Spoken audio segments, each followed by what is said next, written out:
চাইলাম তোর আন্ত বয়স দিয়া গেলি না, জীবনের এত দুঃখ আমায় কেন দিলি?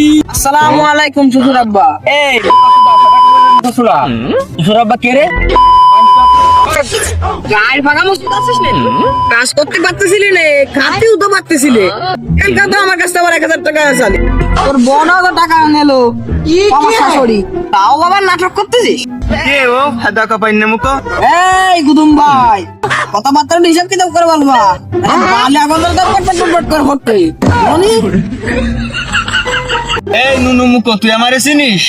কে তুমি আবার কোন সাইডের বাল যে তোমার আবার চিনা লাগবে? থামবো কা সুদারা,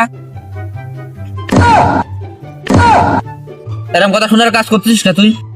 কি বলতে চাচ্ছ? ও বোকা চোদা, ঘোড়ার বাড়া কাবাই বোকা চোদা ছোড়া। তো বলতে চাচ্ছ ধনির বাবুর মেয়েকে বিয়ে করবে? তোরে এইসব কথা বলছে কেন? তাও ধনী বাবুর বউ আমার কাছে আসে তো, তার জন্য বলছো যে ওর ধনী বাবুর বউকে পটাইয়ে ফুটিয়ে ওর মেয়েটাকে যদি লাইন মিটিং করে দেওয়া হয়, তার জন্য আমার কাছে বলছে।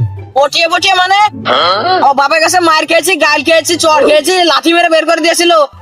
পটানো আছে তোর আগেতে, আমারে বলছিস কি বলছিস তুই? যা আবার ধনী বাবুর সাথে বলকে যা, লেড়া কোন বাড়া দিয়ে করে দেবে তোমার। বুঝতে পারছো তুমি? কাচুদা ছোড়া জাঙ্গিয়া করতে যাই মুজা ফেরে ফেলাই, ও আর কি বলবে ধনী বাবুর কাছে যে প্যান করতে যাই জাঙ্গিয়া ফেরে ফেলাই। এ ও যে বাল বলছে সে বাল আমার শোনার দরকার নেই, তুই যেটা বলছিস সেটাই আমার কাছে ইম্পর্টেন্ট, তুই সেটা বল। আমার কথা শুনতে হলে টাইম দিতে হবে আমার। তো 2 মাস ধরে টাইম হচ্ছে না? ভাই কিরাম জোর করতেছে ও আমারে, সেটা ভাঙা লাথি মেরে দে।